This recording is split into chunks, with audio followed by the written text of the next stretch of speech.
नमस्कार साथियों, आज की क्लास में आप सभी का वेलकम है।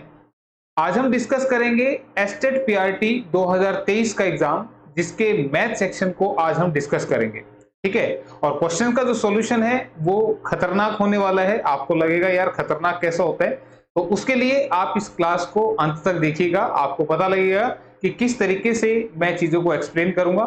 ठीक है, और लगे कि हाँ भाई वाकई में खतरनाक है, तो फिर आप मुझे कमेंट करके बताइएगा इस बारे में। तो क्लास को करते हैं शुरू। और आज का जो फर्स्ट क्वेश्चन है वो आपके सामने स्क्रीन पर आ चुका है। जो लास्ट ईयर एस्टेट पीआरटी का एग्जाम हुआ था वो टीजीटी के कंपैरिजन में थोड़ा सा अच्छे लेवल का आया हुआ था। मतलब टीजीटी का जो पेपर था 2023 वाला एस्टेट का, वो इससे कहीं ज्यादा आसान था। ठीक है, तो देखते हैं कि इसमें क्वेश्चन को कैसे आपने अटेम्प्ट करना था। फर्स्ट क्वेश्चन आपके सामने है कि 10 भुजाओं वाले एक नियमित बहुभुज के सभी अंतःकोणों का योग क्या होगा। The sum of all interior angles of a regular polygon of 10 sides is। अब देखो यहाँ पे पॉलीगन बहुभुज क्या होता है। पॉलीगन स्ट्रेट लाइन से बना कोई एक क्लोज्ड फिगर होता है, यानी कि सीधी रेखाओं से बनी एक बंद आकृति ही आपकी बहुभुज होती है, यानी कि पॉलीगन होती है। तो उसके सभी अंतःकोण, यानी कि जो उसके अंदर कोण बनेंगे, उसका जो सम होता है, उसके लिए आपको ये फार्मूला पता होना चाहिए था। सम होता है this is equal to n-2 into 180।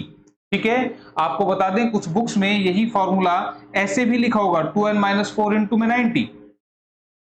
ठीक है, तो ये दोनों फार्मूले सेम है, कोई फर्क नहीं है यहाँ पे।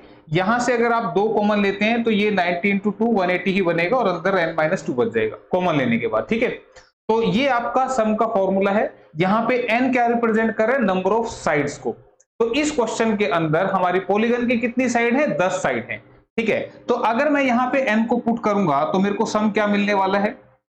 n को 10 पुट करेंगे तो 10 दूनी 20, 20 में से 4 अगर आप माइनस करेंगे तो ये बनेगा 16, और इंटू में करेंगे आप 90। ठीक है, मैंने डायरेक्टली सोल्व करके लिखा। n को 10 पुट करेंगे तो 10 दूनी 20 बनेगा, 20 माइनस 4 करेंगे तो 16, 16 गुना 90 अगर हम करते हैं तो दिस बिकम्स 1440, यानी कि 1440 जो है वो सम बनेगा यहाँ पर। लेकिन आप ध्यान दीजिएगा, यहाँ आंसर जो लिखा है कहीं पर भी इस तरह का नंबर आपको नहीं देखने को मिल रहा है। तो ऐसा क्यों, तो ये बता दें, ये जो सम आया है वो इतने डिग्री आया है, ये डिग्री का साइन है।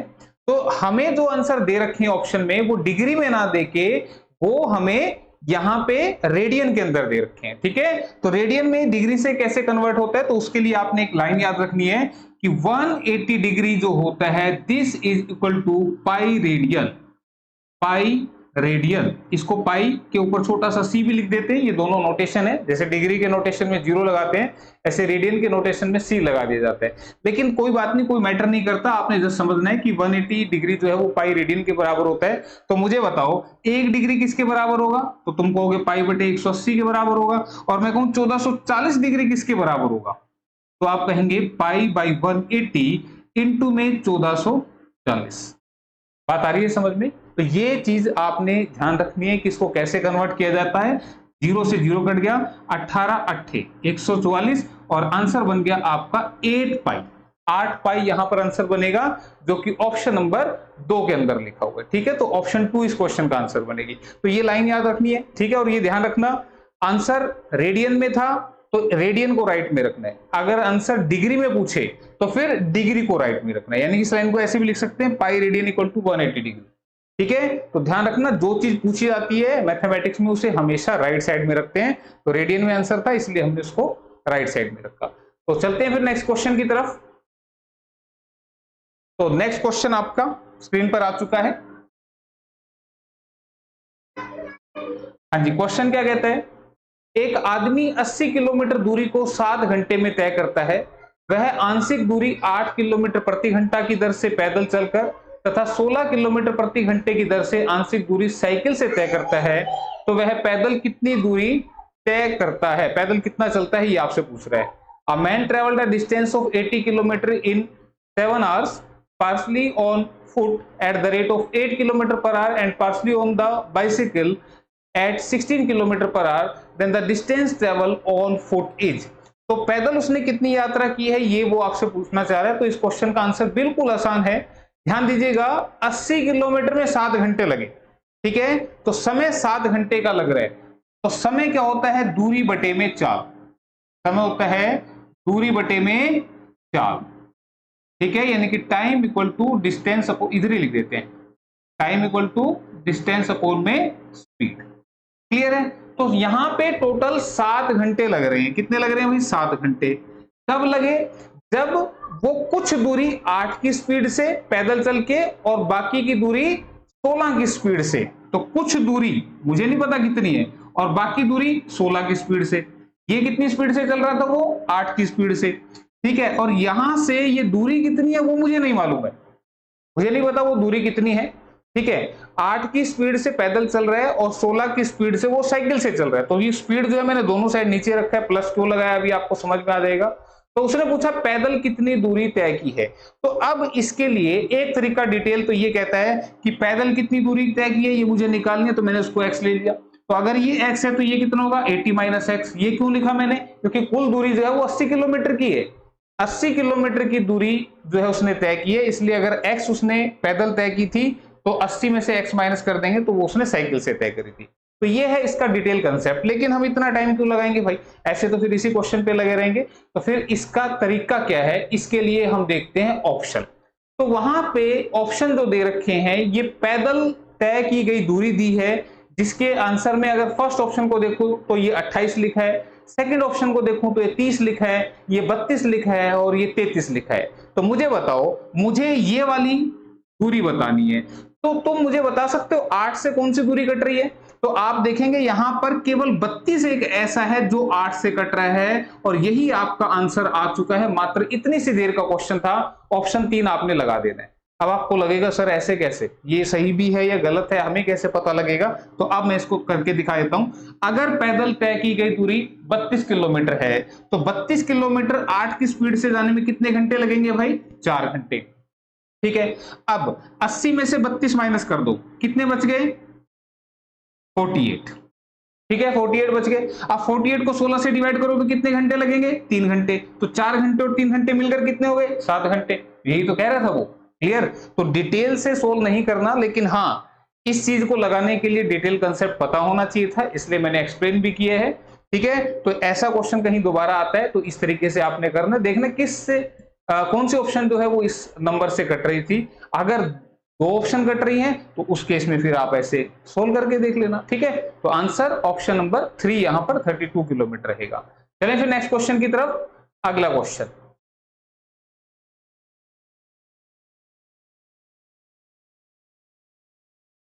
एक समबाहु त्रिभुज की ऊंचाई भुजा एवं ऊंचाई का अनुपात क्या होगा, the ratio of side and height of an equilateral triangle is. अब देखो समबाहु त्रिभुज कौन सा होता है, ऐसी ट्रायंगल जिसकी सारी साइड बराबर हो वो होती है आपकी समबाहु त्रिभुज, ठीक है। इक्विलेटरल ट्रायंगल कौन सा होगा, जिसकी सारी साइड क्या हो, इक्वल हो, ठीक है। तो इसकी साइड का और इसकी ऊंचाई का, तो ऊंचाई कौन सी होती है, ये वाली, ये इसकी परपेंडिकुलर वाली इसकी ऊंचाई होती है, जो कितनी होती है, √3/2 टाइम इसकी साइड, ठीक है। इसकी जो हाइट होती है दिस इज √3/2 टाइम इसकी साइड, और इसका जो एरिया होता है, एरिया दिस इज √3/4a²। तो ये फॉर्मूले अगर आपको याद है तो इस पर क्वेश्चन आपके पूछे जाते हैं इसमें। तो अब आपका बिल्कुल इजी क्वेश्चन है, कह रहा है समबाहु त्रिभुज की भुजा और ऊंचाई, तो भुजा कितनी है a और ऊंचाई कितनी है √3/2a, ये रेशियो आपसे पूछ रहा था, तो भाई a से a उठ गया, ये 2 इधर आ जाएगा तो 2√3, ये इसका आंसर बन चुका है। तो 2√3 ऑप्शन नंबर 4 में लिखा है, ठीक है। तो आप देख लो मतलब कितने टफ क्वेश्चन आपको लग रहे हैं। हाँ एक आध क्वेश्चन अच्छा भी दिया हुआ, मैं ये नहीं कह रहा कि सारे क्वेश्चन ऐसे सिंपल दे रखे हैं, अच्छे क्वेश्चंस भी हैं, चलते हैं धीरे धीरे आगे, पता लगता रहे आपको, ठीक है। तो नेक्स्ट क्वेश्चन आपके सामने, अब अगला जो क्वेश्चन है भाई,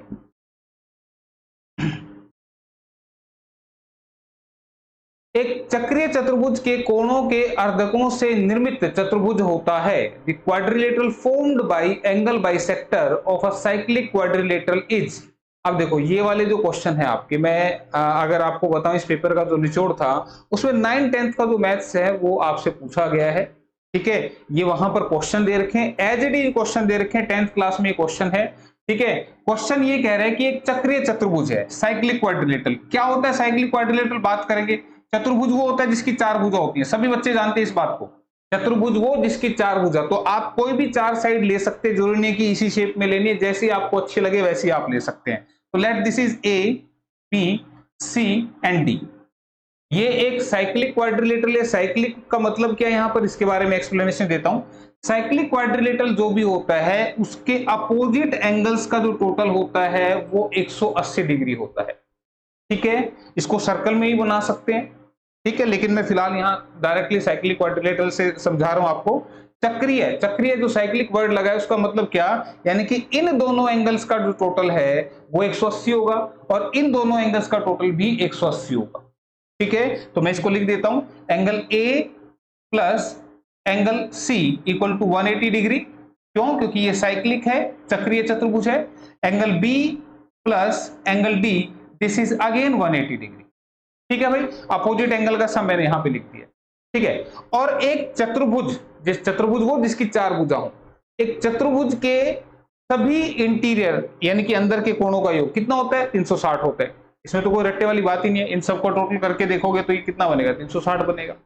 ठीक है, तो अब हमारा जो क्वेश्चन था वो ये कह रहा था कि अगर मैं इन एंगल्स के बाइसेक्टर खींच लूं, बाइसेक्टर का मतलब होता है बिल्कुल आधा, यानी कि जैसे ये खींच दिया मैंने इसका आधा, इसका आधा मैंने ये खींच दिया, सिमिलरली मैंने इसका आधा खींच दिया ये, और इसका आधा मैंने खींच दिया यहां से। ठीक है, मैंने इसके आधे खींच दिए, इसको मैं थोड़ा सा मिटा देता हूं ताकि ये थोड़ा सा आपको अच्छा सा दिखे। ठीक है, अब देखो यहां पे इसके बीच में क्या बना, एक चतुर्भुज बन रहा है, चार भुजा वाली आकृति बन रही है। तो ये जो चार भुजा वाली आकृति बन रही है इसका नाम रख लेते हैं, late this is P Q R S. ठीक है, ये हमने इसका नाम रख लिया। तो ये कह रहा है कि अगर मैं इसके एंगल बाइसेक्टर से एक ये चतुर्भुज बनाता हूं तो ये कैसा होगा, तो आप ध्यान रखना ये भी आपका साइक्लिक क्वाड्रिलेटरल होगा, ये भी आपका चक्रीय चतुर्भुज होगा, साइक्लिक क्वाड्रिलेटरल होगा। अब कुछ बच्चे कहेंगे बोला ऐसे कैसे होगा, हमें कैसे पता लगेगा। तो भाई देखो ये पूरा क्वेश्चन है, मैंने जैसे कि आपको पहले बताया था, मैं थोड़ा सा एक्सप्लेनेशन आपको यहां पर दे देता हूं।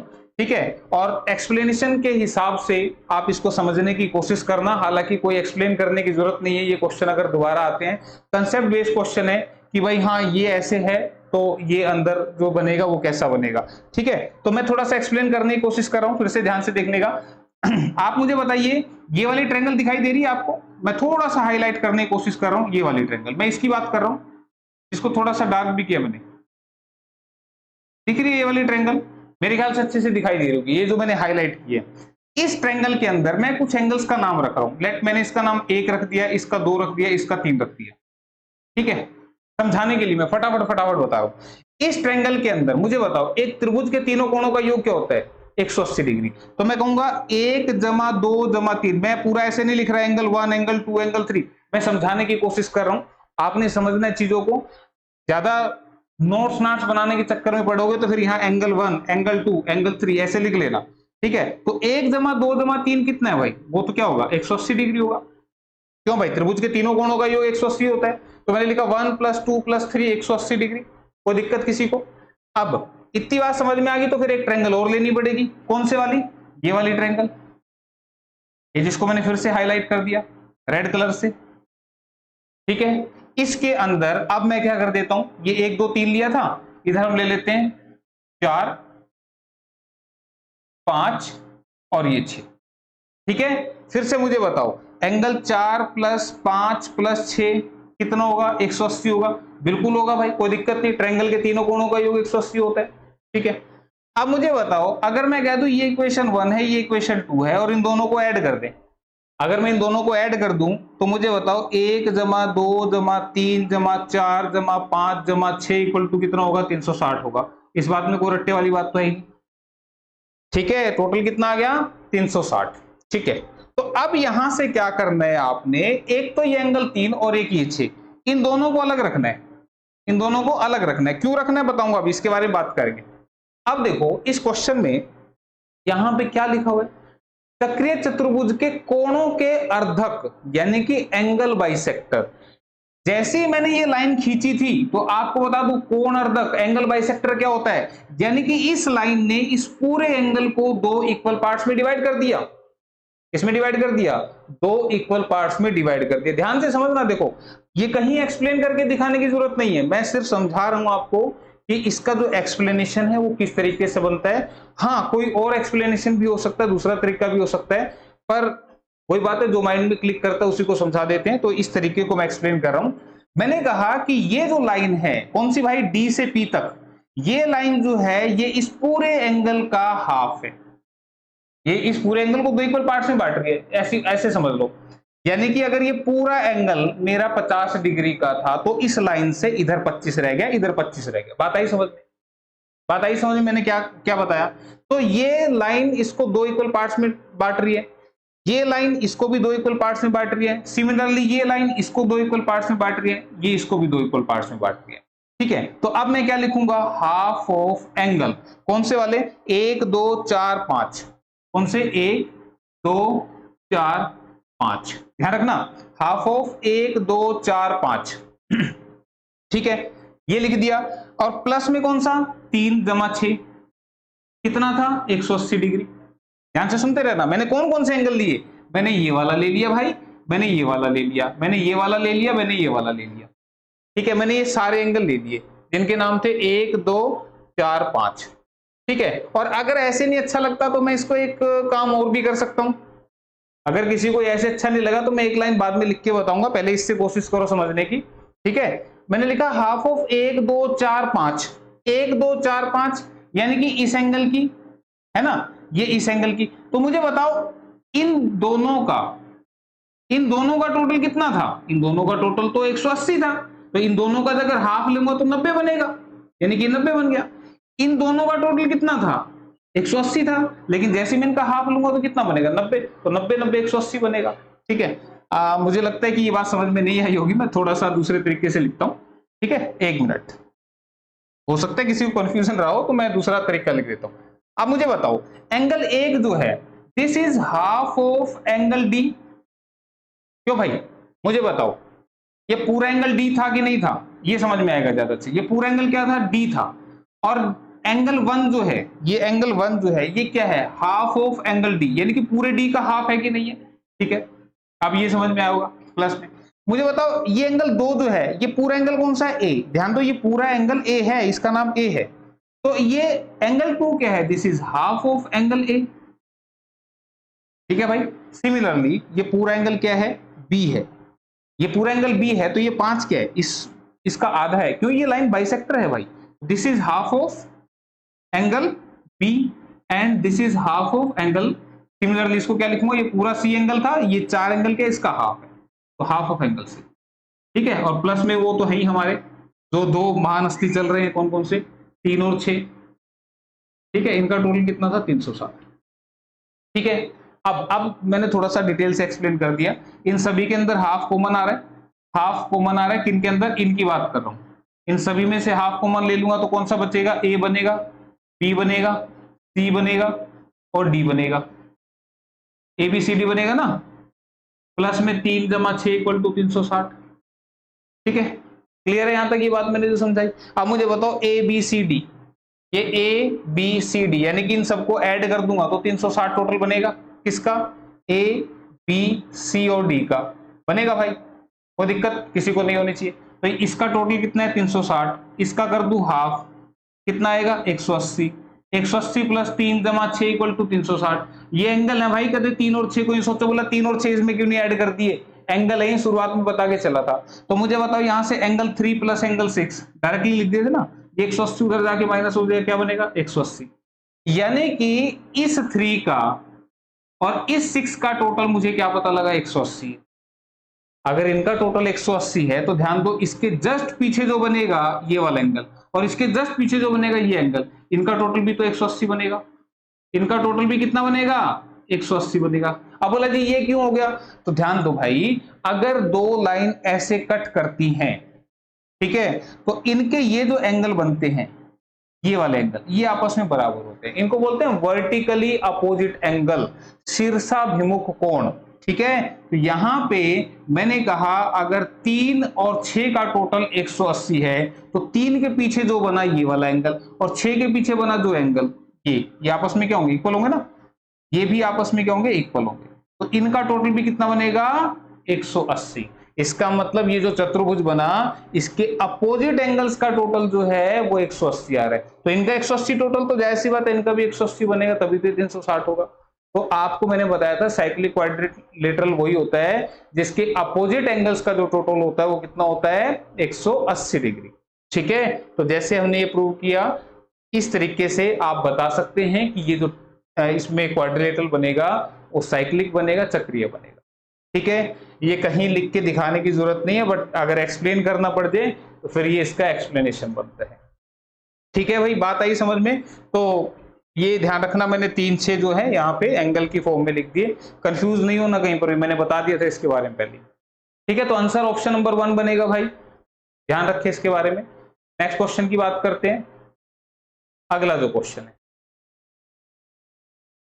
अब ये वाला जो क्वेश्चन है ट्रिग्नोमेट्री का है, कंपटीशन में बहुत बार पूछा जाता है और इतनी बार पूछा जाता है कि इसका आंसर भी डायरेक्टली याद हो जाना चाहिए था। अब इसका डिटेल दिखाऊंगा ना तो डिटेल सॉल्यूशन काफी बड़ा बनेगा इसका। ठीक है, क्वेश्चन कह रहा है यदि tan alpha plus sine alpha equal to m तथा tan alpha minus sine alpha equal to n हो तो m square minus n square किसके बराबर हो, ये आपसे पूछना चाह रहा है। अगर डिटेल सोल्व करेंगे तो भाई डिटेल में ही रह जाओगे, लंबा पड़ेगा।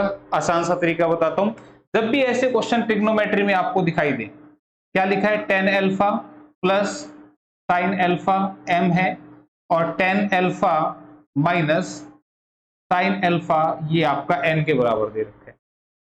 ठीक है भाई, क्लियर है? तो ऐसे क्वेश्चन के अंदर भाई आपने क्या करना होता है, ये जो यहाँ पे एंगल दे रखा है इसको पुट कर लो, और कितना पुट कर लो 30 डिग्री, 45 डिग्री, 60 डिग्री, इनमें से कोई भी पुट कर सकते हैं। लेकिन अगर क्वेश्चन में साइन और कोस दिया हो तो फिर 0 और 90 पुट करते हैं। ये ट्रिग्नोमेट्री का कंसेप्ट है भाई।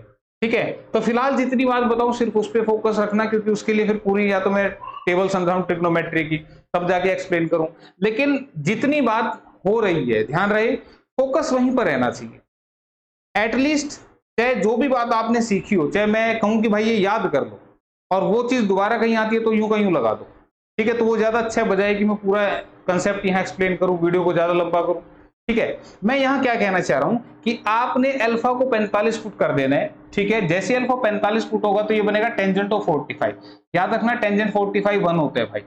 टेंजेंट 45 क्या होता है 1 होता है। टेंजेंट की 45 डिग्री पे वैल्यू 1 होती है और साइन 45 होता है 1/√2। अब ये किसके बराबर बन गया m के बराबर। ठीक है, इसको थोड़ा सा सिंप्लीफाई करेंगे तो ये √2 इसके साथ मल्टीप्लाई करेगा √2 प्लस 1 अपॉन में √2। ये मैंने क्या कर दिया, ये इसको सिंप्लीफाई कर दिया कैसे, एलसीएम लेके। एलसीएम कितना है √2, 1 से √2 आएगा, √2 से 1 पे कटा 1 × 1 1 आएगा। ये बस मैंने डायरेक्टली यहाँ सोल्व करके लिख दिया √2 × 1 √2 प्लस 1 अपॉन में ये नीचे। ठीक है, डायरेक्टली मैंने सोल्व करके बता दिया था आपको। तो जैसे मैंने इसको सोल्व किया इसी तरीके से जब मैं यहाँ पे वैल्यू रखूंगा ये बनेगा 1 - 1/√2। 45 रखेंगे तो ये इस तरह से बनेगा। ये n की वैल्यू है, इसको भी सिंप्लीफाई करेंगे तो ये √2 - 1 बन जाएगा। ध्यान रखना ये प्लस में है ये माइनस है, बस साइन का फर्क पड़ेगा और कोई फर्क नहीं पड़ेगा। ठीक है, अब मुझे सोल्व करना है किसके लिए, m² - n² के लिए। ठीक है, अब m² - n² करने के लिए आपने क्या करना है, m² कैलकुलेट करते हैं, यहीं से कर लेते हैं। m² का मतलब क्या होता है, इस पूरे का स्क्वायर कर देंगे। ठीक है भाई, m² का मतलब क्या, पूरे का स्क्वायर कर देंगे। तो जब पूरे का स्क्वायर करेंगे तो ये स्क्वायर ऊपर वाले का भी बनेगा और ये स्क्वायर नीचे वाले का भी बनेगा। भाई ये पूरे का होल स्क्वायर है तो ये ऊपर वाले का भी बनेगा नीचे वाले का भी। तो आधा सोल्व करना है, आधा अपने आप सोल्व करके डायरेक्टली लिखेंगे आप। ठीक है, तो जब इसको हम सोल्व करेंगे तो ये ऊपर a + b का होल स्क्वायर बनेगा, जो कि क्या होता है मैं डायरेक्टली लिख देता हूं। इसका आंसर बनेगा 3 + 2√2, लेकिन मैं पूरा सोल्व करके दिखा रहा हूं। a + b का होल स्क्वायर होता है a² + b² + 2 × a × में b। ठीक है, पूरा सोल्व कर रहा हूं, स्क्वायर से रूट कट गया, ये क्या बच गया 2 प्लस 1 का स्क्वायर 1 प्लस में 2√2, तो ये कितना बन गया 2 और 1 3, 3 जमा 2√2। बात आई समझ में? तो ये इसका पूरा सॉल्यूशन मैंने करके दिखा दिया। तो इसको मैं लिख रहा हूं डायरेक्टली, दिस इज 3 + 2√2। कोई दिक्कत भाई किसी को नहीं होनी चाहिए। अच्छा, नीचे स्क्वायर से रूट कट गया तो नीचे क्या बनेगा 2। तो यहां से मैंने एम स्क्वायर निकाल लिया which is equal to 3 plus 2 root 2 by में 2। सिमिलरली जैसे ही मैं एन स्क्वायर निकालूंगा तो ये आएगा 3 माइनस 2 रूट 2 अपॉन में 2। तो डायरेक्टली लिखना है आपने प्लस वाले में भाई, जो प्लस वाला था यहाँ पे तो उसमें बीच में प्लस आता है, और जो इसमें ये माइनस है तो उसमें यहाँ माइनस आएगा। फिर भी किसी को दिक्कत आ रही है तो वो यहाँ पे इसका होल स्क्वायर खोलेगा तो A square plus B square minus 2 A B आएगा, तो वो करके देख सकते हैं। ठीक है, मैंने डायरेक्टली लिख दिया प्लस यहाँ माइनस। ठीक है, मुझे बताओ इतनी बात समझ में आ गई? इतनी बात अगर समझ में आ गई तो मुझे क्या सोल्व करना था, एम स्क्वायर माइनस में N square, M square minus में एन स्क्वायर। एम स्क्वायर की वैल्यू क्या है, 3 जमा 2 रूट 2 बटे में 2 माइनस में एन स्क्वायर की वैल्यू क्या है, 3 माइनस 2 रूट 2 बटे में 2। आगे समझ में, एलसीएम ले दो, एलसीएम लेंगे तो 2, इधर क्या बनेगा 3 जमा 2 रूट 2 माइनस में इधर क्या बनेगा 3 माइनस 2 रूट 2। ध्यान दो यहां माइनस था तो मैंने इसको ब्रैकेट में रोक दिया अंदर। क्यों बंद कर दिया, क्योंकि जैसे ही माइनस ओपन होता है भाई माइनस से ये साइन प्लस वाला तो माइनस का हो जाएगा और ये साइन प्लस का हो जाएगा, यानी कि माइनस बाहर होने से इनके साइन पलट जाएंगे, ये माइनस का हो जाएगा इस माइनस से प्लस का हो जाएगा। ठीक है, ये चीज ध्यान रखनी है। अब यहाँ 3 माइनस का 3 प्लस का आपस में कट गए, 2 रूट 2 2 रूट 2 कितने बन गए 4 रूट 2 और बटे में 2, 2 से कटा 2 पे कितना आ गया 2 रूट 2। ध्यान दो कितना आया 2 रूट 2। अब आपको लगेगा बोला जी आंसर में तो कोई लिखा ही नहीं हुआ 2 रूट 2, आंसर में कहीं भी नहीं लिखा हुआ 2 रूट 2। तो आपको अब मैं बता दूं अभी क्वेश्चन सोल्व नहीं हुआ। अब किसी को लगेगा सर जी फिर नहीं हुआ तो फिर फायदा क्या है, अभी तो इतना लंबा हमने सॉल्यूशन कर दिया लेकिन आंसर नहीं आया। भाई देखो, या तो आप ट्रिग्नोमेट्री चलाओ, इनको पूरा इधर से एन का स्क्वायर यानी कि पूरी वैल्यू का रख के स्क्वायर करो, एन का पूरी वैल्यू का स्क्वायर रखो करो और फिर जाके सोल्व करो। एक तो तरीका वो, लेकिन ये एक तरीका ऐसा है जहां भी क्वेश्चन ट्रिग्नोमेट्री का अटके इस तरीके को लगा दो और आपके लगभग क्वेश्चन जो है वो सोल्व हो जाते हैं। एंगल, इसको बोलते हैं एंगल पुटिंग। ठीक है, तो एंगल को पुट करके आप आंसर निकाल सकते हो। तो यहां से जो सारा मैंने लिखा है इसमें से हमें क्या याद रखना है कि इसको सोल्व करने से हमारा बना है 2 रूट 2। ठीक है, तो अब ये जो 2 रूट 2 बना है यही काम अब मुझे ऑप्शन में रख के करना पड़ेगा, यानी कि कौन सी ऑप्शन ऐसी है जिसमें मैं एम और एन की, क्योंकि देखो आप आंसर देखेंगे अगर तो जितने भी ऑप्शन दे रखे हैं वो सारे एम और एन के अंदर ही दे रखे हैं। ठीक है, इसका जो आंसर बनेगा ऑप्शन 3 बनेगा, क्योंकि मैंने कहा ये मोस्टली पूछा जाने वाला क्वेश्चन है कंपटीशन में, तो आंसर ऑप्शन 3 बन जाएगा। तो अब मुझे करना क्या है, अब मुझे एम एन की वैल्यू ऑप्शन में रखनी है। तो मैं इस सॉल्यूशन को मिटा रहा हूं ताकि बोर्ड पे स्पेस बच जाए। तो हमारे पास एम की वैल्यू कौन सी है, ये वाली है, इसके आगे का सॉल्यूशन में मिटा रहा हूं। एम की वैल्यू ये है और एन की वैल्यू ये है। अब मैं इसको रख रहा हूं और डायरेक्टली मैं आंसर में रख रहा हूं, ध्यान रखना डायरेक्टली आंसर में रख रहा हूं सो दैट कि हम टाइम को बचा सकें। ठीक है, ऑप्शन 3 मैंने बताया इसका आंसर था, आंसर है 4 रूट एम एन। तो इसमें अगर मैं वैल्यू रखूंगा एम और एन की, तो एम की वैल्यू क्या थी, this is root 2 plus 1 upon में रूट 2, और एन की वैल्यू क्या है, इसको पूरा रख देते ब्रैकेट में ताकि आपको पता लगे, ये एम की वैल्यू है रूट 2 माइनस 1 अपॉन में रूट 2। ये पूरी वैल्यू किसकी है, एन की। तो एम और एन की वैल्यू मैंने रख दी। जैसे मैं इस ऑप्शन में रख के दिखा रहा हूं ना, आपको सारे ऑप्शन चेक करनी थी, पर ये आसान मेथड है, आपको बता दूं ये आसान मेथड है। किसी को लगे ऐसे तो सर ये तो बहुत लंबा हो जाएगा, तो ये आसान तरीका है। तो अब देखो ये बन गया 4 और ऊपर देखो ये क्या है, a plus B A minus B, identity बनती है A square minus B square which is A plus B and A minus B, ये आइडेंटिटी है आपकी। ठीक है, तो a plus B A minus B को आप लिख सकते हैं A square minus B square. तो हम रूट के अंदर क्या लिखेंगे, ए स्क्वायर यानी कि रूट 2 का स्क्वायर माइनस 1 का स्क्वायर, और नीचे में क्या है देखो, नीचे में क्या है रूट 2 इंटू रूट 2, तो रूट मल्टीप्लाई करके क्या बनेगा 2 बनेगा। ठीक है, ध्यान रखना रूट 2 रूट 4 बनेगा और 4 का रूट कितना होता है 2 होता है। ठीक है, तो ये 4 एज इट इज चल रहा है, इसके अंदर इस स्क्वायर से रूट कटेगा, ये बनेगा 2, 2 में से एक गया 1, 1 बटे में 2। क्लियर है, इतनी बात समझ में आई? इतनी बात समझ में आ गई तो इसको सोल्व करेंगे तो 4 इंटू में ये रूट जो है 1 के लिए भी है 2 के लिए भी, 1 का रूट तो 1 ही होता है और 2 के रूट जो है वो रूट 2 होता है। 1 का वर्गमूल निकालेंगे तो वो 1 आएगा और 2 का वर्गमूल निकालेंगे तो वो रूट का रूट ही रह जाएगा। ठीक है, अब इसको सिंप्लीफाई करना है, इसको हम अपने पास से √2 से मल्टीप्लाई √2 से डिवाइड करेंगे। जैसे करेंगे तो ऊपर बनेगा 4√2 और नीचे √2 बनेगा 2 और 2 से ये कटेगा 2 पे और ये बन गया 2√2 और यही हमारा क्वेश्चन का सॉल्यूशन आया था 2√2। ठीक है, 2√2 यहां भी आया था, 2√2 यहां भी आ गया। इसका मतलब ये दोनों सेम आ रहे हैं, यानी कि जो आंसर है वो ऑप्शन नंबर 3 यहां पर बन रहा है। क्लियर है, बात आई होगी समझ में। ठीक है, तो ये करना था इस क्वेश्चन के लिए। और ये √2 से मल्टीप्लाई √2 से डिवाइड करते हैं तो कोई फर्क नहीं पड़ता है, सेम चीज से मल्टीप्लाई सेम से डिवाइड किया, कट के 1 ही हो जाएंगे। ऐसा क्यों करना पड़ा? ताकि पैर का रूट हटाया जा सके। पैर का रूट हटाने के लिए हमने सेम से मल्टीप्लाई डिवाइड किया यहाँ पे। ठीक है, √2 2 बन गया मल्टीप्लाई करके और ये ऊपर का कट के आपका सेम। ठीक है, तो आंसर ऑप्शन नंबर 3 बन रहा है। चलो नेक्स्ट क्वेश्चन। अब देखो कुछ क्वेश्चन तो लंबे थे और कुछ क्वेश्चन ऐसे ही डायरेक्टली ऑप्शन देख के भी हो जा रहे थे। तो दोनों तरह के क्वेश्चन यहां पर दिए हुए हैं पेपर में, और ये चीजें भाई बिना प्रैक्टिस के नहीं आती। मैं पढ़ा रहा हूं तो मुझे पता है कि इनको कैसे अटेम्प्ट करना है।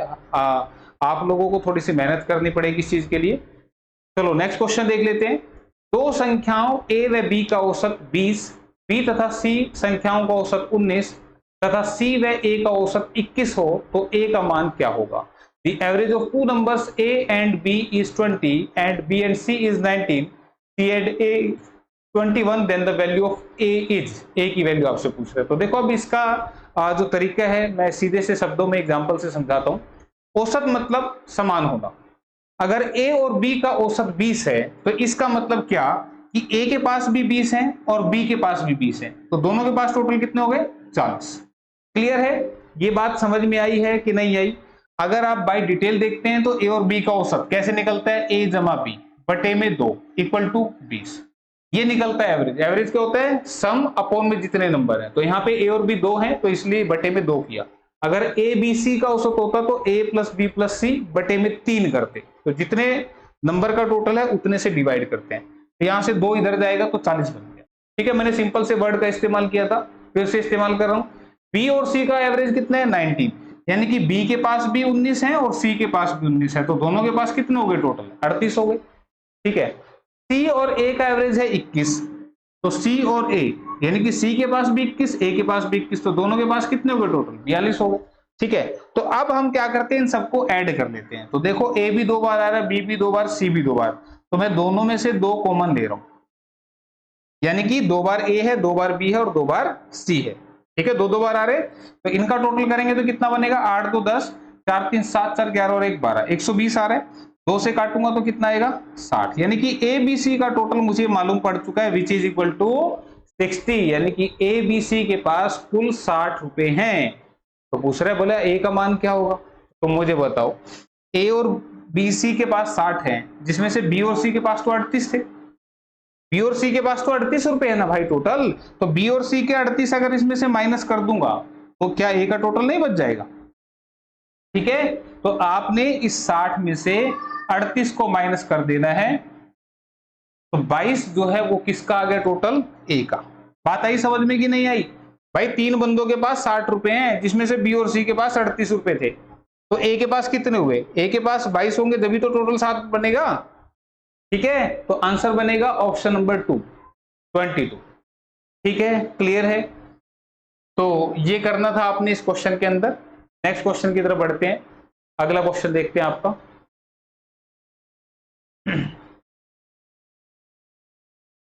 ये रीजनिंग का क्वेश्चन है भाई। ठीक है, इसको चला दो आगे। ये भी रीजनिंग का अगला पद पूछ रहा है, असंगत बताना है, ये सब रीजनिंग के। ए बी से भारी हल्का, ये भी उसके। ये आया मैथ का अपना क्वेश्चन। ठीक है, ये मैथ का।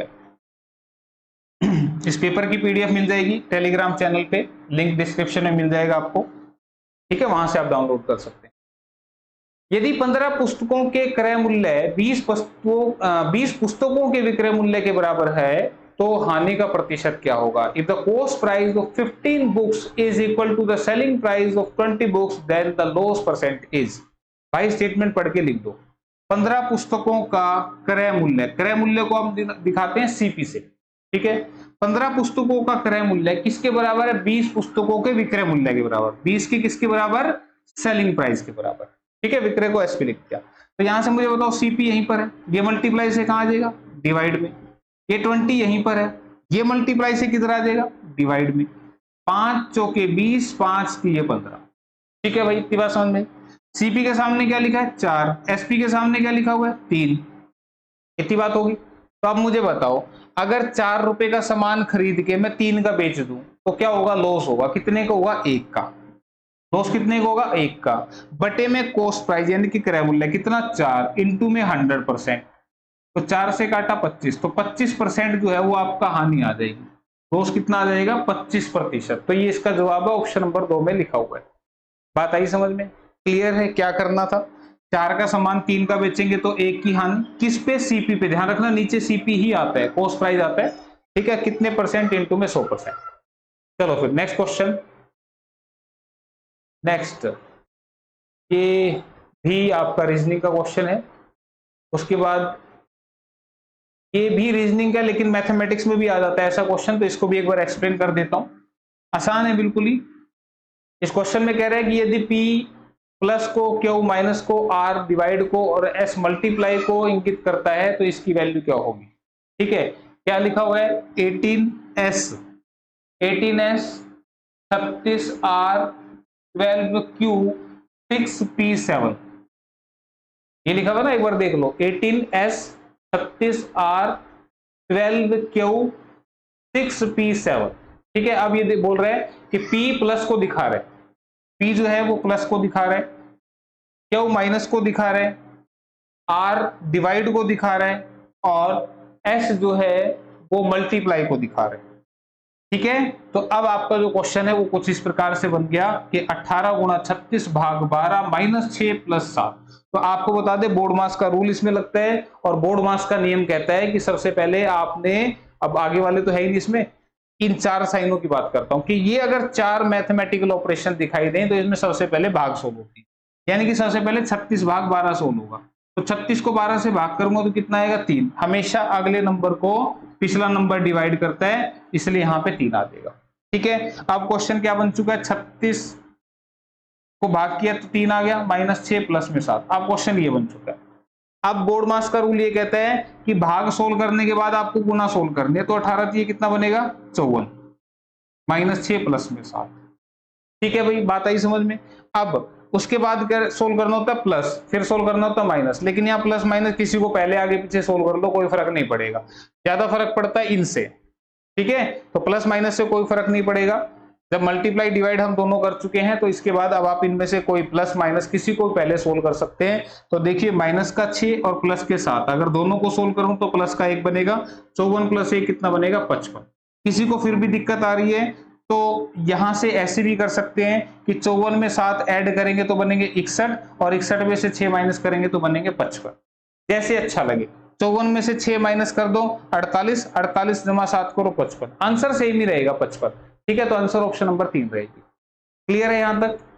ठीक, चलो फिर अगला क्वेश्चन देख लेते हैं भाई, एक और बेहतरीन क्वेश्चन यहां पर। यदि रूट के अंदर 0.05 into 0.5 into A equal to 0.5 into 0.5 into root B है, तो ए बाई बी की वैल्यू क्या होगी। तो भाई देखो क्या करना है इसमें, इंटू में 0.5 इंटू में ए, इस पूरे के ऊपर रूट है, ये किसके बराबर दे रखा है, 0.5 इंटू 0.5 इंटू में रूट बी, ये इसके बराबर दे रखा है। ए बाई बी पूछ रहे हैं। तो अब ऐसे क्वेश्चन में ध्यान दो, आपको कैसे सोल्व करना है। आपने पहले ये रूट हटाना है। ये रूट हटाने के लिए मैं क्या कर दूं, दोनों साइड का स्क्वायर कर दूं। दोनों साइड का क्या कर दिया, स्क्वायर कर दिया। ठीक है भाई, ये काला क्यों चला भाई मैं तो सोचा था कलर भरेंगे इसमें, ये काले कलर भरे गए। लो भाई, दिख रहा है हिसाब बराबर, दोनों साइड का स्क्वायर कर दिया मैंने। स्क्वायर करने से होगा क्या, इससे ये रूट कट जाएगा, इससे ये रूट तो कट जाएगा। अब ऐसी गलती मत करना, ये स्क्वायर इसका भी है और इनका भी है, ये दो अलग अलग है। बोला जी इसमें क्यों नहीं किया, यहाँ भी तो 3 दे रखे थे। तो आपको बता दूं, यहाँ पे ये पूरे के ऊपर छत दे रखी है, तो पूरे के ऊपर छत दे रखी है, तो स्क्वायर से पूरी छत कट देगी। तो छत कटने के बाद बचेगा क्या, वो ये बचेगा। स्क्वायर से पूरा रूट कट गया तो बचा इसके अंदर का, ठीक है। अब इसमें क्या बचेगा, पहले तो मुझे बताओ ये और ये मल्टीप्लाई करके कितना बनेगा। बोले जी 5 पंजे तो 25 होता है, बिल्कुल ठीक है। एक पॉइंट इस पे एक इस पे तो कितने हुए, 2 पॉइंट, तो 2 के बाद यहां लग गया, ठीक है। तो आपको बता दूं ये स्क्वायर इसके लिए भी काम करेगा और इसके लिए भी काम करेगा, यानी कि ये इसका भी स्क्वायर होगा और ये इसका भी स्क्वायर होगा। तो इसके स्क्वायर से तो रूट कट गया, है ना, बात आई समझ में। अब यहां पे क्या लिखा मैंने, 0.25 का स्क्वायर एज इट इज लिख दिया, सोल्व नहीं करा, ठीक है। इतनी बात समझ में आई कि नहीं आई। ध्यान रखना ऐसी गलती मत कर देना कभी इससे ये उड़ा दो और इसको छोड़ ही दो, ठीक है। ये पूरे का है स्क्वायर ब्रैकेट में, तो इसका भी स्क्वायर करना था, इसका भी, तो मैंने पहले मल्टीप्लाई करी फिर एज इट इज लिख दिया, इससे ये काट दिया। तो यहां से मुझे बताओ ये क्या है, a, और ये मल्टीप्लाई से किधर आ जाएगा, बटे में, तो a बाई बी बन गया। इधर क्या बच गया, 0.25 का स्क्वायर अपोन में, इधर से क्या गया 0.05 इंटू में 0.5। ये इधर उधर पलटी मारने में गलती मत कर देना, ये a यही था, ये मल्टीप्लाई से डिवाइड आ गया, इसका स्क्वायर एज इट इज इधर से ये डिवाइड में आ गया, ठीक है। अब इसको सोल्व करना है, मुझे बताओ 0.25 के स्क्वायर का मतलब क्या है। किसी को दिक्कत है तो मल्टीप्लाई मत करना, ऐसे लिख देना, इसका मतलब ये चीज 2 बार। नीचे में क्या है 0.05 इंटू में 0.5, ठीक है। अब पूरा डिटेल लिख रहा हूं, हालांकि लिखने की जरूरत नहीं होती, लेकिन लिख रहा हूं ताकि कोई बच्चा ये ना कहे बोला जी मैथ नहीं आ रहा। इसका पॉइंट हटाओगे तो नीचे क्या लगेगा भाई, 100 लगेगा। इसका पॉइंट हटाओगे तो नीचे क्या लगेगा, 100 लगेगा। इसका पॉइंट हटाओगे तो ऊपर में लगेगा 100, और इसका पॉइंट हटाओगे तो ऊपर में लगेगा 10, ठीक है। तुम बोलोगे जी इससे ये कट गया, इस एक जीरो से ये जीरो कट गई, तो इस चीज को ना लिख के नहीं दिखाते भाई, टाइम ज्यादा लगता है। तो इसका तरीका क्या होता है वो बता देता हूं। आप देखो ऊपर में 1 2 3 4, ऊपर में 4 के बाद पॉइंट था, नीचे में 1 2 3 के बाद था पॉइंट, है ना। पॉइंट के बाद 3 डिजिट है ना, इसमें 2 यहाँ पे 1 यहाँ पे 3, और ऊपर में 4, तो ऊपर 4 नीचे 3, तो 3 से 3 कैंसिल हो गए, ऊपर एक एक्स्ट्रा बच गया, तो ऊपर जो एक एक्स्ट्रा बचा उसके नाम का 10 नीचे लगेगा, देखो 10 ही बचा हुआ है। तो इतना टाइम लिखने पे नहीं लगाते, जितना कम लिखोगे उतना पेपर फास्ट होता है। अब काट दो, 5 से 5 पे कटा, 5 से 5 कटा, कितना बच गया 25। ध्यान दो कितना बच गया, 25 बच गया, और नीचे में कितना बचा 10। इसको क्यों छोड़ रहे हो भाई, ये भी तो है। तो आंसर कितना बन गया 2.5, ठीक है। आंसर कितना बन गया 2.5। तो 2.5 कहीं दिख रहा है आपको, तो 2.5 अभी तक तो नहीं दिख रहा, पर अब दिख रहा है, ऑप्शन नंबर 4 में लिखा हुआ है, ठीक है। यही आंसर इसका, ऑप्शन 4। क्लियर है, तो गलती नहीं करनी, चीजों को कम से कम लिखना है। मैं क्यों लिख रहा हूं, ताकि आपके समझ में आ जाए, मैथ मुश्किल ना लगे आपको कि भाई हाँ यार ये तो बड़ी मुश्किल चीज है, कुछ भी नहीं है, ध्यान से करते रहो। ये लो फिर से सुई घूम गई, रीजनिंग का क्वेश्चन आ गया। चलो फिर अगला क्वेश्चन देख लेते हैं।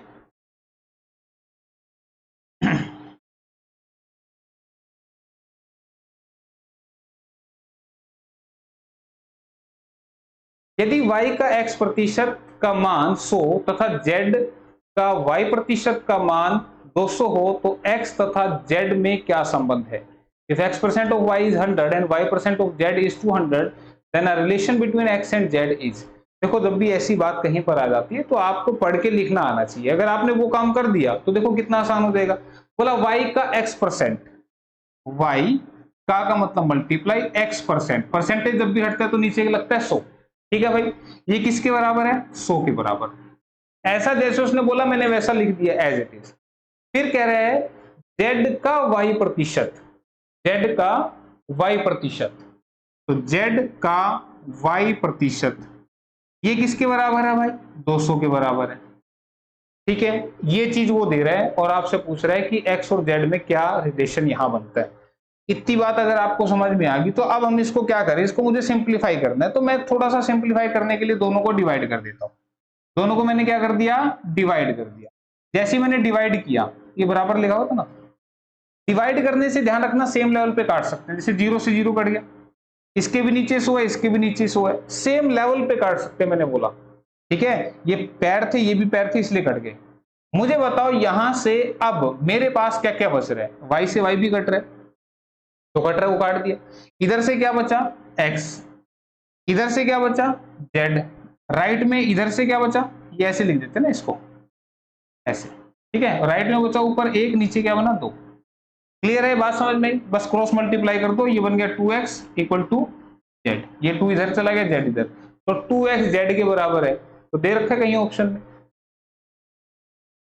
दे रखा है कहीं 2x z के बराबर, ये दे रखा है ऑप्शन नंबर 3 में दे रखा है z बराबर है 2x, z बराबर 2x या 2x बराबर z, बात बराबर ही है। ठीक है, तो ऑप्शन 3 जो है वो इस क्वेश्चन के लिए आंसर रहेगी, z बराबर है 2x। क्लियर? मुश्किल था कोई क्वेश्चन? बस आसान सी बात थी। चलो अगला क्वेश्चन हो जाए फिर।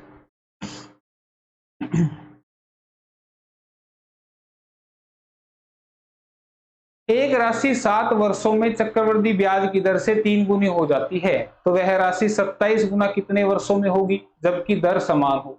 इन how many years will a sum becomes 27 times when it triples itself in 7 years at compound interest when rate are same? तो देखो भाई, कोई राशि है वो कितनी हो गई, कोई राशि कितनी हो गई, 3 गुना हो गई, यानी कि मेरे पे 1 रुपया था और वो 3 बन गए, कितने साल में बने? 7 साल में। बात आई समझ में? मेरे 1 रुपए के कितने बन गए? 3 रुपए बन गए। तो कह रहे हैं वही पैसा, कौन सा? ये वाला, यही पैसा 27 गुना, ये एक क्यों लिया था? ये एक इसलिए लिया था, एक का 3 गुना 3, एक का 27 गुना 27, सीधा सीधा हो जाता है, इसलिए एक लेते हैं इसको। तो बोला ये कितने साल में हो जाएगा? ठीक है, यानी कि यहां से यहां तक का ये जो टाइम है, ऐसे ले लो, ये जो टाइम है ये कितना है, ये हमसे पूछना चाह रहे हैं। ठीक है, तो अब आपको देखो, सिंपल से शब्द बोलूंगा, 1 से 3 तक सीखने में कितने साल लगे? 7 साल। तो मुझे बताओ, ये 27 सीखना है, तो 27 को मैं ऐसे लिख दूं, इसको 3 की पावर 1, इसको 3 की पावर 3 लिख दूं, इसको 3 की पावर 0 लिख दूं, ऐसे नहीं, इसको ऐसे लिखेंगे। यहां जो ये बनेगा ना, इस तरह के सीआई का ये जो क्वेश्चन आता है, इसमें ये सेम नंबर की पावर बनेगी। देखो 3 की पावर 1 3 होता है, 3 की पावर 3 का मतलब होता है 3 की 3 बार मल्टीप्लाई, कितना बनेगा? 27। तो ये क्वेश्चन में या तो 27 पूछेगा, या 81 पूछेगा, या 243 पूछेगा, ये सारे 3 की पावर है। 3 की पावर 3 27, 3 की पावर 4 81, 3 की पावर 5 243। तो ऐसा नंबर पूछेगा तो 3 की पावर में बनेगा। ठीक है, तो अब मैं जो बोल रहा था कि 0 से 1, और ये 3 की पावर 0, किसी की पावर 0 1 के बराबर होती है, ध्यान रखना। ठीक है, किसी की पावर 0 किसके बराबर? 1 के बराबर। तो 0 से 1 तक जाने में कितने साल लगे? 7 साल। तो फिर 0 से 3 तक जाने में कितने लगेंगे? 3 गुना, यानी कि 21 साल। बस यही आंसर है, खत्म होगा क्वेश्चन। 0 से 1 तक सीखने में 7 साल लगते हैं, तो 0 से 3 तक सीखने में कितने लगेंगे? 3 गुना लगेंगे, यानी कि 21 साल लगेंगे। तो आंसर आपका 21 ईयर, ऑप्शन नंबर 4 में रखा होगा। बात आई समझ में? ठीक है, तो आसान था क्वेश्चन, कोई दिक्कत वाली बात नहीं थी। इसके बाद जो अगला क्वेश्चन हरियाणा जीके के चल रहे हैं, यानी कि ये जो कॉमन सेक्शन था वो हम डिस्कस कर चुके हैं यहाँ पर। अब आपका आता है जो मैथमेटिक्स का जो 30 क्वेश्चन का सेक्शन आता है, उसको हम डिस्कस करने जा रहे हैं, जिसका जो पहला ही क्वेश्चन है आपके सामने, जो कि एक साइकोलॉजी का क्वेश्चन है, मैथ्स पेडागोजी का क्वेश्चन है, मैथ्स पेडागोजी का क्वेश्चन है। ये बोलेंगे तो ज्यादा अच्छा लगेगा, तो इसको ना थोड़ा सा एक बार मैं बड़ा कर दूं, क्योंकि क्वेश्चन है ज्यादा बड़ा। पहले इसको साफ करते हैं एक बार। क्वेश्चन है बड़ा, स्टेटमेंट बड़ी है, एक बार दिखानी पड़ेगी आपको, तो मैं कोशिश करता हूं ये आपको दिखे। ठीक है, ये यहां तक इतना दिखा देते हैं, तो पढ़ के फिर ऑप्शन को करेंगे ऊपर। तो क्वेश्चन क्या कह रहे हैं? शिक्षिका छात्रों को कागज पर पैमाने और पेंसिल की सहायता से कुछ चतुर्भुज बनाने को कहती है, फिर वे उन्हें चांदे यानी कि प्रोटेक्टर से चतुर्भुज के कोणों को ज्ञात कर प्रत्येक चतुर्भुज के कोणों का योग करने को कहती है। छात्र यह पाते हैं कि प्रत्येक चतुर्भुज के कोणों का योग लगभग 360 डिग्री या पूरा 360 डिग्री है। यह उदाहरण किस शिक्षण विधि को दर्शाता है? A teacher tells her student to draw a few quadrilaterals using a ruler and pencil on a sheet of paper. She tells them to find the sum of their angles by measuring each angle with a protractor and note it down. The students realize that the sum of angle is close to 360 or 360 in each case. This is an example of which approach of teaching? यानी कि ये teaching के कौन सी एक approach का उदाहरण है, ये वो आपसे पूछना चाह रहे हैं। तो अब इसके लिए जो क्वेश्चन दे रखे हैं वो ऑप्शन जो दे रखे हैं वो आपके सामने है।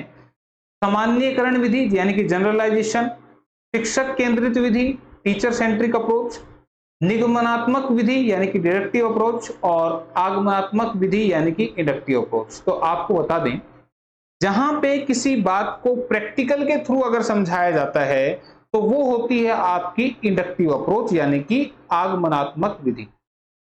ठीक है, एक निगमनात्मक विधि होती है, एक आगमनात्मक विधि होती है। This is one of the most important question, क्योंकि यहां से हर टीचिंग एग्जाम में आपका क्वेश्चन आता है। तो पहली बात तो इसका जो आंसर है वो बनेगा ऑप्शन नंबर 4 यानी कि इंडक्टिव अप्रोच। मैंने बताया कि जब भी किसी बात को हम एग्जाम्पल की मदद से समझाते हैं तो वो होती है हमारी इंडक्टिव अप्रोच। आप ध्यान दीजिएगा, इस क्वेश्चन के अंदर जो दिया हुआ है, क्या दिया हुआ है कि टीचर ने बच्चे को कहा कि भाई ये पेंसिल और प्रोटेक्टर की मदद से आपने एक चतुर्भुज बनाना है, इसके एंगल को मापो, ठीक है, और फिर उनका टोटल करके देखो तो टोटल कितना आता है 360। तो आज जब पीछे क्वेश्चन आया था तो मैंने आपको बताया भी था कि चतुर्भुज के जो कोणों का योग होता है, ठीक है, वो कितना होता है 360 डिग्री। ये बात मैंने भी बताई थी आपको, ठीक है।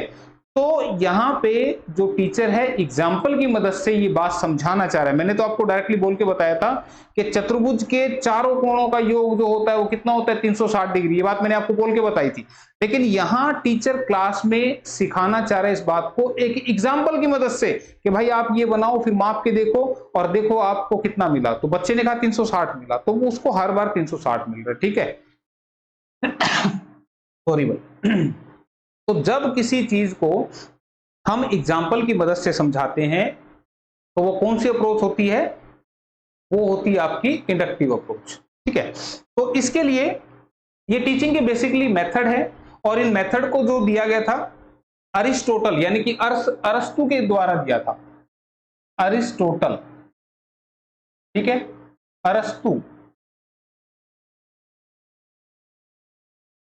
ठीक है। अरस्तु ने ये जो आपके टीचिंग के मेथड है, टीचिंग के मतलब इसको मेथड भी बोल देते हैं, ठीक है, इनको अप्रोच भी बोल देते हैं, इनको टेक्निक भी बोल देते हैं, अलग अलग नाम से इनको बोला जाता है। तो ये किसने दिए थे, अरस्तु यानी कि अरिस्टोटल ने दी थी। इनके बारे में कुछ एक पॉइंट है जो मैं बता देता हूं, ठीक है। तो आप कंपैरिजन के लिए एक साइड लिख लो इंडक्टिव अप्रोच, एक इंडक्टिव अप्रोच और एक डिडक्टिव अप्रोच।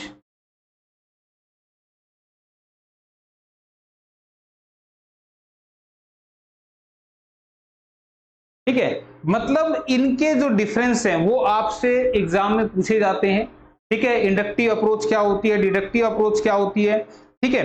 तो इनके बारे में आपको थोड़ा सा पता होना चाहिए। अब यहां पे जो पहला जो डिफरेंस है इनके बीच में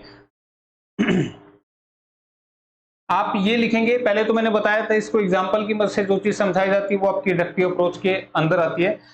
तो ये भी लिख लो, हिंदी में भी हो सकता कुछ बच्चे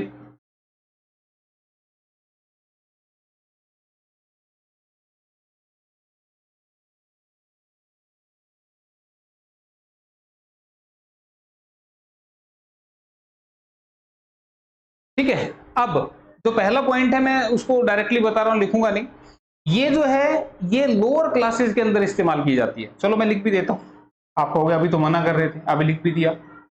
ये अप्रोच जो है लोअर क्लासेस के बच्चों को टीच करने के लिए सिखाई जाती है। जो इंडक्टिव अप्रोच है जो छोटी क्लास के बच्चे होते हैं, अब देखो छोटी क्लास के बच्चों का माइंड इतना डेवलप तो होता नहीं कि वो एकदम सीख जाएंगे, तो उनको क्या होता है एग्जाम्पल्स की मदद से चीजें सिखाई जाती हैं, ठीक है। तो जो लोअर क्लासेस के अंदर होता है वो आपकी इंडक्टिव अप्रोच का इस्तेमाल करते हैं, जबकि हायर क्लासेस के अंदर, हायर क्लासेस के अंदर जो होती है वो आपकी डिडक्टिव अप्रोच का इस्तेमाल किया जाता है, ठीक है। यहां पे एग्जाम्पल से आपका रूल बताया जाता है और यहां रूल से आपको समझाया जाता है, मतलब पहले रूल बता दिया जाता है और फिर उसके बाद उसको क्वेश्चन दे दिए जाते हैं कि ले भाई प्रैक्टिस कर। तो ये वाली जो है यहां पे हम नोन टू अननोन, मतलब हम बच्चे को जिस चीज के बारे में पता होता है, देखो एग्जांपल क्यों दिया जाता है, आपने देखोगा कई बार जो क्वेश्चन समझा रहा होता हूं तो मैं उसका रियल लाइफ का एग्जांपल देता हूं, ताकि आप रियल लाइफ जिसे आप जानते हैं उससे आप उस चीज को समझ जाएं। बस यही चीज मैंने यहां पे लिखी है कि यहां नोन टू अननोन की अप्रोच पे काम होता है, यानी कि जिसके बारे में पता हो। एग्जाम्पल क्यों दिया? ताकि आपको पता उसके बारे में, और उससे मैंने एक रिजल्ट के बारे में आपको बताया कि भाई देखो इससे ये रिजल्ट बना। ठीक है, तो नोन से अननोन की तरफ ये चलती है। इसी तरह से ये वाली जो है अप्रोच आपकी, इस वाले में उल्टा हो जाएगा, यानी कि अननोन से नोन की तरफ ये अप्रोच जो है हमारी काम करती है। ये नोन टू अननोन, और यहां पे सीधा इसका उल्टा। ठीक है, अननोन टू नोन। ठीक, तीसरे नंबर पे हम बात करेंगे, ये वाली जो अप्रोच है ये concrete to abstract, concrete to abstract की ओर काम करती है, यानी कि मूर्त से मूर्त से मूर्त से अमूर्त की ओर, मूर्त से अमूर्त की ओर। इसका मतलब कंक्रीट क्या होता है? जिसके बारे में हमें पता होता है वो होता है आपका कंक्रीट, और एब्स्ट्रैक्ट क्या होता है? जिसके जो हमारी कल्पनाओं में होता है वो होता है आपका एब्स्ट्रैक्ट। ठीक है, तो ये काम करती है मूर्त से अमूर्त की ओर। पूछ लिया जाता है इसमें कि भाई इंडक्टिव अप्रोच किस पे काम करती है, कंक्रीट टू एब्स्ट्रैक्ट या एब्स्ट्रैक्ट टू कंक्रीट? तो इसमें उल्टा लिख लेंगे, एब्स्ट्रैक्ट टू कंक्रीट। ठीक है, इधर कंक्रीट टू एब्स्ट्रैक्ट और उधर एब्स्ट्रैक्ट टू कंक्रीट। नंबर 4, ये जो अप्रोच है ये आपकी बॉटम अप अप्रोच पर काम करती है। बॉटम अप यानी कि नीचे से ऊपर की ओर काम करती है, और ये वाली जो है टॉप डाउन अप्रोच के ऊपर काम करती है। ठीक है, इसमें नीचे से ऊपर की ओर जाया जाता है और इसमें ऊपर से नीचे की ओर जाया जाता है। ठीक है, तो ये पॉइंट याद रखने। यहां पे जैसे कि मैंने बताया, हम एग्जाम्पल से हम रूल को डेवलप करते हैं, जबकि यहां पे रूल टू एग्जाम्पल। ठीक है, जैसे मान लो कोई फॉर्मूला है। ठीक है, हमने फॉर्मूला देखा a प्लस बी का होल स्क्वायर, ये क्या होता है? A square plus B square plus में 2ab, ये फॉर्मूला आपका a प्लस बी के होल स्क्वायर का। तो बच्चे को ना ये बता दिया जाता है, ये क्या है? रूल है, ये नियम है कि भाई a प्लस बी का होल स्क्वायर ये होता है, ये बता दिया और उसको फिर एग्जाम्पल करने के लिए दे दिया, भाई देखो ये वाला फॉर्मूला लगा के तुमने एग्जाम्पल सोल्व करने हैं। तो ये कैसे हुई? Rule to example. भाई रूल पहले बता दिया और फिर उसके एग्जाम्पल करने के लिए दे दिया। यहां पे पहले एग्जाम्पल से रूल को समझाया। ठीक है, क्लियर? तो ये जो अप्रोच है ये टाइम कंज्यूमिंग है, पहले एग्जांपल सिखाते हैं फिर हम मुद्दे पे आते हैं, और यहाँ पे पहले ही मुद्दा बता दिया, लो भाई सीधा करो। बड़े बच्चे है ना, वो कहते हैं जी हमें तो बस सीधा रूल बता दो, हम तो अप्लाई करके देखेंगे। पेशेंस नहीं होता ना उनके अंदर इतना। ठीक है, तो यही चीज मैं बता रहा हूं यहाँ पे। तो ये कुछ पॉइंट्स मैंने यहाँ पे लिखे हैं। ठीक है, तो आप इनको मतलब नोट कर लेना, ये इस क्वेश्चन से जुड़े कुछ पॉइंट हैं। ठीक है, अरिस्टोटल ने दी थी, अरस्तु ने ये अप्रोच दी थी यहाँ पे। ठीक है, तो ये हमारा क्वेश्चन था। तो नेक्स्ट क्वेश्चन की तरफ, तो आंसर पता लग गया इसका 4th नंबर, क्योंकि पहले एग्जांपल समझाया टीचर ने और फिर उसके क्वेश्चन करने के लिए दिए। चलो फिर नेक्स्ट क्वेश्चन आपके सामने।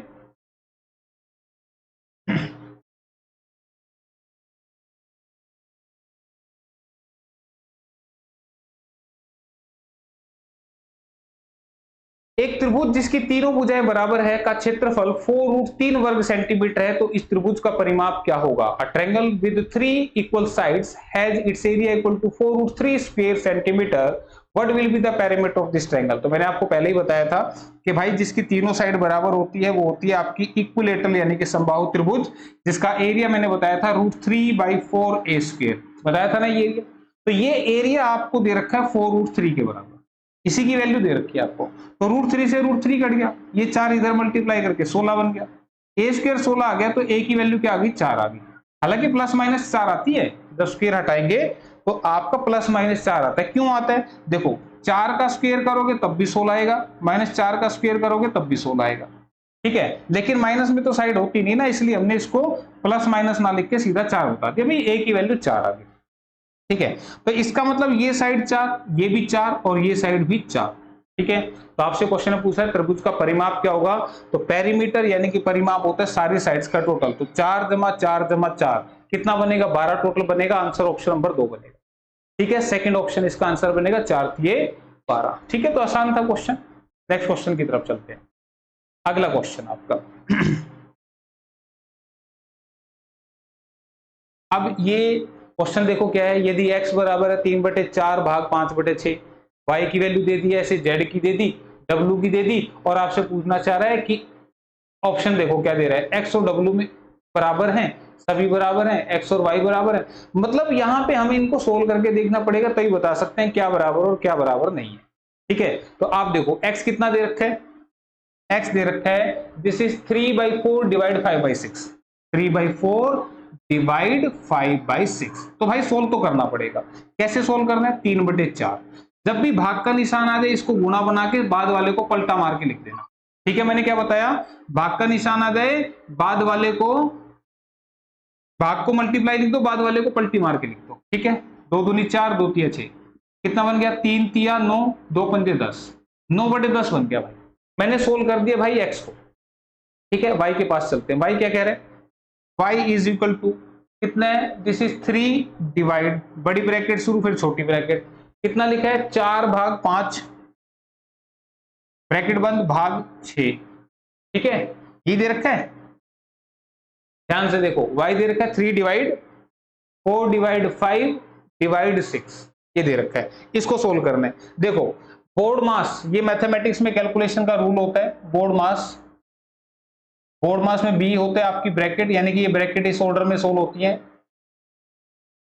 पहले छोटी ब्रैकेट फिर मीडियम फिर बड़ी। ठीक है, तो इस तरीके सोल्व करनी तो छोटी ब्रैकेट सोल्व होगी पहले, और फिर उसके बाद o का मतलब होता है ऑफ, यानी कि का मल्टीप्लाई होता है, ये मल्टीप्लाई करके सोल्व करते हैं। किसी क्वेश्चन में आ गया तब बताऊंगा। o का मतलब ऑफ, d का मतलब डिवाइड, m मल्टीप्लाई, a मतलब एडिशन, s मतलब सब्ट्रैक्शन। ठीक है, ये बोर्ड मास का रूल है कैलकुलेशन करने का। तो अब देखो यहाँ पे सबसे पहले छोटी ब्रैकेट को सोल्व करना है, ये वाली, ये क्या लिखा हुआ है 4/5, तो 4/5 का मतलब अगले को पिछले से भाग कर दो। जैसी मैंने इसको सोल्व करी है सोल्व होगी, जैसे मैंने इसको सोल्व कर दिया ये ब्रैकेट ओपन होगी, सोल्व होगी नहीं ब्रैकेट ओपन होगी। ठीक है, अब ये क्वेश्चन मेरा कुछ इस शक्ल का बन गया। अब मुझे बड़ी ब्रैकेट सोल्व करनी है। मैंने क्या सिखाया था, मैंने सिखाया था कि जब भी इसको सोल्व करेंगे तो ये एज इट इज भाग को लिखो गुणा और बाद वाले की पलटी मार दो। क्या ये बात बताई थी मैंने, बिल्कुल बताई थी। ठीक है, तो इसको जब मैं सोल्व करूंगा तो 2 दूनी 4, 2 तिया 6, ये बन गया 2/15, 2 और नीचे 5 के 15। ठीक है, यानी कि इस ब्रैकेट के अंदर का रिजल्ट मुझे मालूम पड़ चुका है और मेरा क्वेश्चन बन चुका है 3/2/15। ठीक है भाई, इसको सोल्व करना है तो 3 इंटू में भाग को गुणा लिखो और बाद वाले को पलटी मार दो, ये बन गया 45/2। ठीक है, ये आया था और ये आ गया हमारा y भी हमने सोल्व कर लिया भाई। क्लियर है यहाँ तक, तो स्टेप बाय स्टेप चलना है, कहीं कोई दिक्कत नहीं आएगी अगर आप इन रूल्स को फॉलो करते हो, नहीं तो आपके आंसर जो है वो वेरी करेंगे। तीसरा को क्या दे रखा है, जेड कितना दे रखा है भाई, जेड लिख लो। जेड दे रखा है आपका बड़ी ब्रैकेट 3 डिवाइड 4 डिवाइड 5 और बाहर में दे रखा है डिवाइड करके 6। 3 डिवाइड 4 डिवाइड 5 बाहर में 6 दे रखा है, तो पहले इसको सोल्व कर लो 4/5। ठीक है, मैं स्टेप बाय स्टेप आपको दिखा रहा हूं। अब इसको सोल्व करेंगे 3 इंटू में भाग को गुणा और बाद वाले की पलटी, नियम नहीं छोड़ना बस, देखो कहीं दिक्कत नहीं आएगी। इसको सोल्व करेंगे तो कुछ नहीं कट रहा, तो 5 तिये 15, 15/4 और डिवाइड में 6, 3 पंजे 15/4। ठीक है, और भाग में 6। फिर इसको सोल्व करने के लिए भाग को लिखो गुणा और बाद वाले की मार दो पलटी, 3 पंजे 15, 3 दूनी 6, ये कितना बन गया 5/8, 4 दूनी 8, ये भी होगा भाई 100। ठीक है भाई, इसको भी सोल्व कर लिया। अब लास्ट वाला बचा हमारा डब्ल्यू में क्या कह रहे हैं, 3/4 ब्रैकेट में 5/6, ये दे रहे ना 3/4 और फिर ब्रैकेट में दे रखा सीधा 5/6। ठीक है, तो अब देखो सबसे पहले क्या सोल्व करते हैं, ब्रैकेट ही सोल्व करनी है, तो इसको सोल्व करूंगा तो 5/6 का मतलब है 5/6। ठीक है भाई, क्लियर है। अब मुझे एक बात बताओ, ब्रैकेट का मतलब क्या होता है, अगर मैं ऐसे लिख दूं, अगर मैं कहीं पर लिख दूं कि 3 ब्रैकेट 2, तो इसका मतलब क्या होता है, इसका मतलब तो 3 गुणा 2 हो जाएगा, ये मतलब होगा ना इसका। तो इसको जब मैं देखूंगा तो ये क्या बन गया 3/4 गुणा 5/6, इसका मतलब तो ये बना। क्यों भाई, bracket means what, bracket means multiply, तो मैंने इसको खोल के लिख दिया भाई, ये होगा। अब ध्यान दो, यहां पे पहले तो भाग सोल्व होगा। नियम क्या कहता है? नियम कहता है कि पहले डिवाइड सोल्व करो, बाद में मल्टीप्लाई सोल्व होगा। तो अब इसको सोल्व करेंगे तो इट बिकम्स 3/4। ये क्या बनेगा? 3 को इससे भाग करेंगे तो 3/4 हो जाएगा, और गुणा में 5/6 तो है ही। तो 3 से काटा 2 पे, ये बन गया 5/8। क्यों भाई? 5/8 बन गया ना? क्लियर है? तो ये ध्यान रखना है, यहाँ पे गलती नहीं करनी। कभी पता लगा इसको पहले मल्टीप्लाई कर दो, मल्टीप्लाई करोगे आंसर बदल देगा। 2 दूनी 4, 2 तिया 6। ठीक है, तो ये बन गया 10/3, और फिर उसको 3 से डिवाइड करो, मतलब 3 डिवाइड वो बनेगा। तो ध्यान रखना है चीजों का, मैंने बताया आपको किस तरीके से करना। तो यहां से Z और W जो है वो बराबर है, Z is equal to W। तो देखो कहीं कोई ऑप्शन लिखा है भाई X और W इक्वल नहीं है, ऑल आर इक्वल नहीं है, X और Y इक्वल नहीं है, X और Z इक्वल। तो आपको बता दें इस क्वेश्चन का जो आंसर है वो ठीक नहीं दे रखा है यहाँ पे। ठीक है, जो क्वेश्चन का आंसर है वो गलत है। ठीक है, हाँ, अगर आप इसको एक काम करके देखते हैं उसके हिसाब से आंसर क्या बना रखा है। अगर मैं यहाँ पे इसको मल्टीप्लाई कर दूं, पहले इसके साथ मल्टीप्लाई कर दूं, तो आंसर क्या बनेगा दिखा देते हैं। 2 दूनी 4, 2 तिया 6, ये बनेगा 3 भाग 5 दूनी 10/3। इसको लिखेंगे 3 गुना 3/10, ये बनेगा 9/10। आपको बता दूं ये आंसर इस तरीके से निकाला हुआ कि X और W बराबर है। X और W बराबर ऑप्शन नंबर 1 में लिखा हुआ है, लेकिन आपको बता दूं मैथमेटिकली ये चीज ऐसे सोल्व होगी। ठीक है, आपको लगेगा कि सर ने ये निकाल के दिखाया, मैंने दिखाया इस चीज को पूरा समझाया है। इसका जो आंसर आया है वो कैसे आया है कि X और W इक्वल है, ऑप्शन 1 जो आया वो किस तरीके से है, मैंने आपको बता दिया कि उसने क्या किया कि इसको पहले मल्टीप्लाई कर दिया, जबकि नियम कहता है कि अगर मल्टीप्लाई से पहले कोई प्रायोरिटी है तो ये इसके साथ सोल्व होगा पहले, यानी कि 3/4 होगा, जैसे मैंने पहले लिखा था। ठीक है, तो आप जो है इस क्वेश्चन का जो आंसर है वो ये लेके चलेंगे, यही सही तरीका है। ठीक है, हालांकि मैंने प्रूव भी करके दिखाया कि जो इसका आंसर है वो कैसे आया था। ठीक है, चलें फिर अगले क्वेश्चन की तरफ। आ रहा है कुछ समझ में है भाई? कुछ आ रहा है समझ में कि मैं वैसे ही अपना गला सुखा रहा हूं? बताओ भाई, कमेंट करके मुझे बता दो कुछ मजा आया कि नहीं आया। अभी तो आगे और मजा आने वाला है, अभी चलने तो 2 क्लास।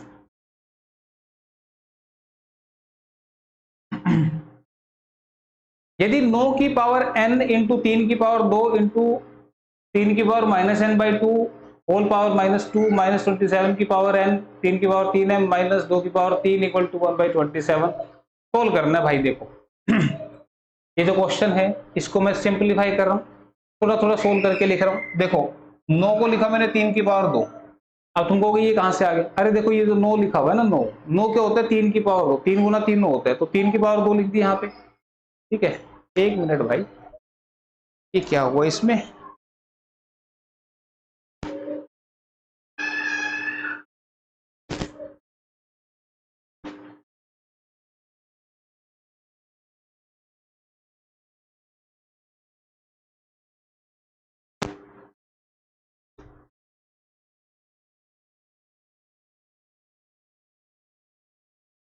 कुछ ब्लरी इफेक्ट आ रहा है, नेक्स्ट क्लास में डिस्कस करते हैं यहाँ से। ठीक है, तो आज के लिए इतना ही कर लो, बाकी के क्वेश्चन अगली क्लास में डिस्कस करवाता हूँ। वो कुछ इशू है वो रिजोल्व नहीं हुआ। ठीक है, नेक्स्ट क्लास में देखते हैं। चलो फिर, ओके बाय, टेक केयर।